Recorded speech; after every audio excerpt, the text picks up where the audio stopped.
Dr. Vanderhoff, we'll start with you and just kind of set the stage for this conversation. Can you tell us what are the recommended vaccines for children?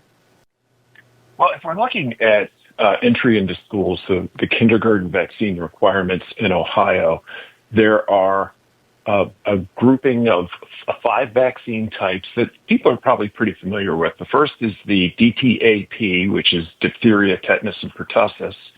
There's the hepatitis B vaccine, the MMR, which of course is for measles, mumps, and rubella, polio, and last, varicella or chickenpox.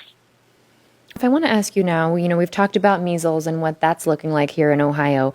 Are there other diseases that are vaccinatable that we should be concerned about in Ohio? Well, of course, all of the diseases that are prevented by the list of vaccines I shared are equally important, and all of those are serious conditions. But I'll point one out. Whooping cough, which doctors call pertussis, in 2024, we hit a 14-year high in Ohio with more than 1,700 cases. That's the most we've seen since 2010. And this year, we're on track to still be over 1,000. So a little bit better, but still a very significant number of mostly children who are being impacted by a very serious problem.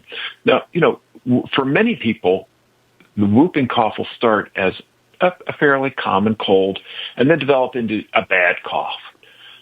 But it can, especially for young children, develop into just rapid, violent, uncontrolled coughing fits. And for babies, it can be life-threatening.